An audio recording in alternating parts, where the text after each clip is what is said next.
पर हमने देखा कि 2014 के बाद बहुत सारे प्रश्न हैं, उसके बारे में हम आपसे बात करेंगे। बेरोजगारी, महंगाई से लेके यहाँ के लोगों के टैक्स स्ट्रक्चर और बाकी चीजों के बारे में भी हम आपको बताएंगे। पर आज इन दो मुद्दों पर हम खास बात करना चाहते हैं। वो एक, यहाँ की शांति टूट रही है, डर भय का वातावरण पूरे जम्मू में है और उसको ये गवर्नमेंट जो है वो रोक नहीं पा रही। ड्यूटी बनने के बाद एलजी के पास इतने वाइड पावर्स हैं, जो मन चाहे वो कर सकते हैं।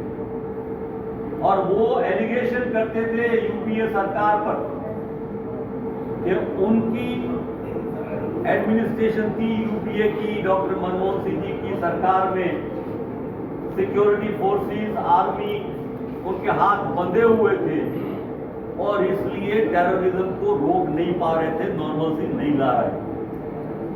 अभी तो उनके पास 2014 के बाद 2019 में उनका यूटी भी हो गया, पूरी पावर उनके पास आ गई, अब जो चाहे वो कर सकते हैं।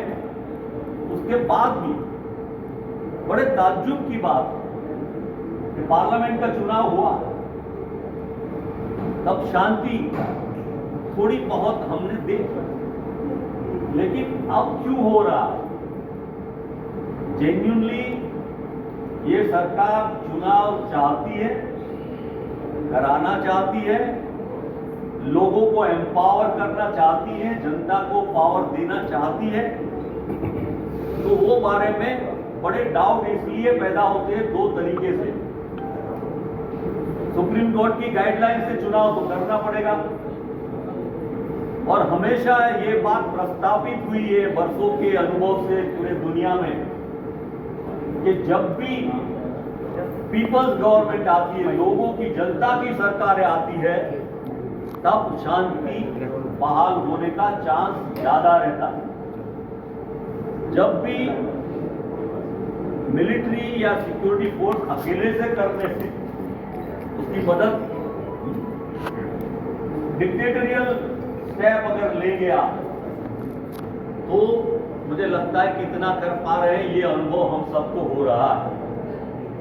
और 2014 से आज की ये जो स्थिति हुई है, मुझे लगता है कि हमारे प्रधानमंत्री, हमारे होम मिनिस्टर, हमारे डिफेंस मिनिस्टर, जब चुनाव था तो एक कॉन्स्टिट्यूंसी में प्रधानमंत्री, होम मिनिस्टर, डिफेंस मिनिस्टर सब आ गए। अब एलजी का रूल बन गया। अब उन्होंने स्टेटहुड को खत्म करने के बाद एलजी का रूल जब चल रहा है तो ये नॉर्मलसी लाने, चुनाव आएंगे तो शायद आ सकते हैं। सवाल ये है कि जम्मू कश्मीर के बारे में, उनकी जनता की भलाई के बारे में, उनकी शांति, नॉर्मलसी के बारे में, उनके भविष्य के बारे में ये आज की केंद्र की सरकार, भाजपा की, एनडीए की सरकार क्या सच में कोई चिंतित है कि नहीं? ये सवाल सब लोगों के मन में हो रहा।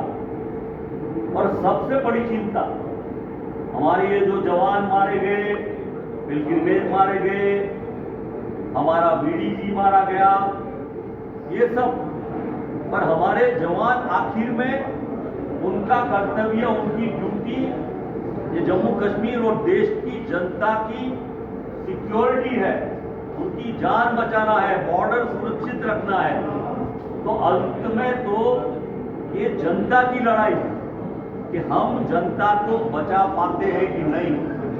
और जिस तरह के अटैक का भय आज पैदा हुआ है, मुझे लगता है कि पूरी जम्मू और कश्मीर की जनता भी इसमें बड़ी चिंतित हो गई है। तो ये सवाल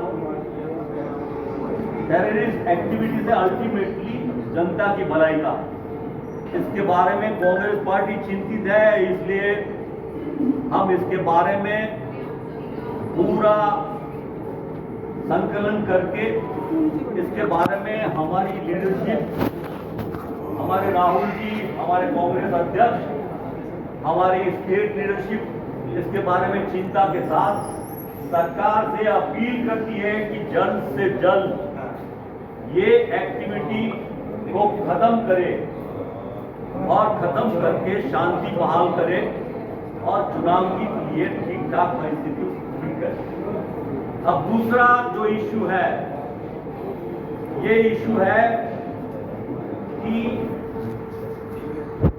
सरकार ने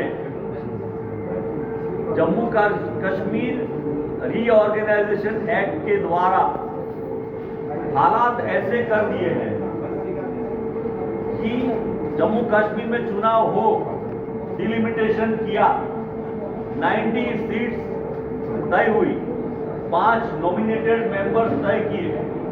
वो चाहते हैं कुछ भी करके एलजी द्वारा ये सरकार चलाए या तो नई चुनी हुई सरकार भी चलाए, लेकिन दिल्ली का एग्जाम्पल लोगों ने देखा है।